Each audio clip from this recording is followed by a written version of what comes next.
मूसलाधार बारिश में बिजली का गिरना। आसमान में काले बादल घिर आए थे। इस कारण परिवेश में अंधेरा पसर गया था।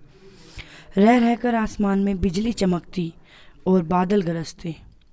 ऐसे मौसम में भी विजय टाइपिंग स्कूल जाने के लिए तैयार था। वह सरिता से मिलना चाहता था। जब वह घर से निकला तो बूंदाबांदी शुरू हो गई थी। सड़क पर चल रहे लोग भागकर किसी छांव में खड़े हो गए, पर वह अपनी मस्ती में भीगता हुआ चलता रहा। इंस्टीट्यूट पहुंचकर उसे पता चला कि सरिता नहीं आई है। इतनी बारिश में आने की क्या ज़रूरत थी? मैडम ने विजय से कहा। आप नहीं समझेंगी, सब समझती हूँ, लेकिन अब सरिता यहाँ कभी नहीं आएगी। क्यों? आपको कैसे पता?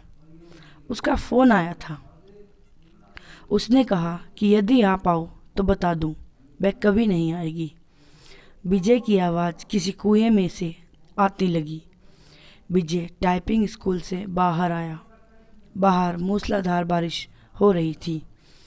जैसे ही उसने नीचे की ओर कदम रखा, जोर से बिजली चमकी और बादल गरजने लगा।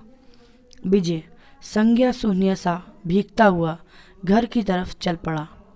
उसने सोचा कि वह सरिता के घर जाएगा, लेकिन उसके घर का पता तो मैडम दे सकती हैं।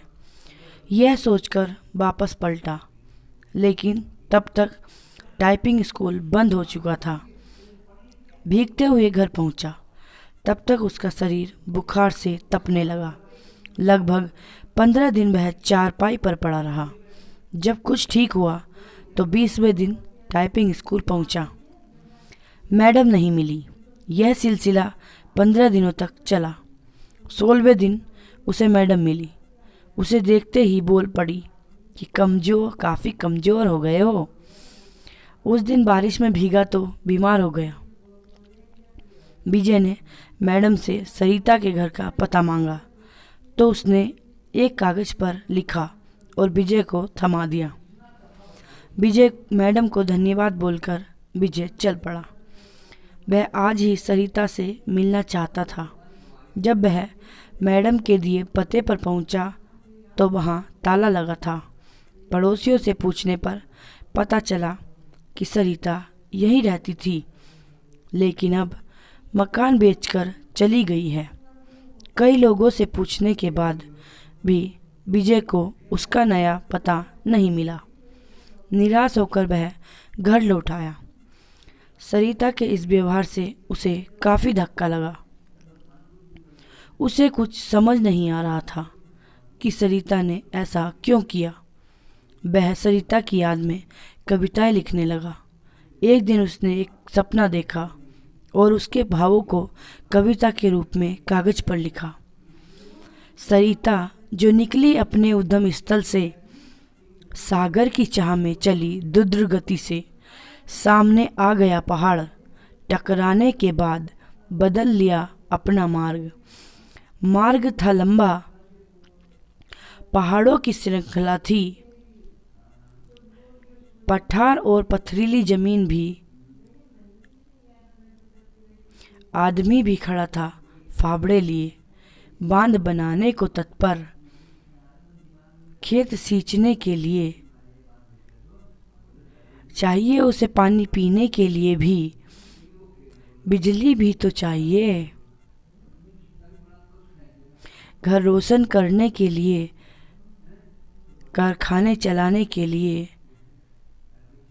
कारखानों के कचरे को साफ करने के लिए, बहाने के लिए भी चाहिए उसे। नदी प्रकृति से लड़ते नहीं थकी, वह बहती रही अविरल, दिल में सागर से मिलने की चाह लिए। भारी पड़ा प्यार अवरोधों पर, पहुंच गई वह साहिल पर, लेकिन मानव ने बना बांध रोक दी उसकी धारा। कारखानों की गंदगी उड़ेल सड़ा दिया उसकी आत्मा को। अपने आंसुओं से धोती रह वह अपना बदन निर्मलता से। मिलना चाहती थी सागर से। विकास उन्मादी मानव ने रोक दिया उसकी आत्मा को। जिंदा लाश हो गई वह, उसके लिए तड़पता है सागर। साहिल पर पटकता है अपने सिर को, उसने तो दम तोड़ दिया मानव के विकास में। सागर भेजता है बादलों को उसे पुनर्जीवित करने के लिए। वह जानता है बेवफा नहीं है वह, सच्चा है उसका प्यार।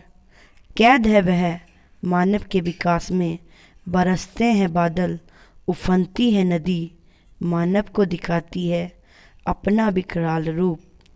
मिलते ही प्यार की ताकत तबाह कर देना चाहती है वह। मानव सृष्टि को बदल लेना उसकी प्रकृति नहीं, भागती है तेज गति से सागर की ओर, बाहें फैलाए स्वागत करता है। सागर बताना चाहती है अपने कष्टों को वह, लेकिन कुछ भी नहीं जानना चाहता सागर।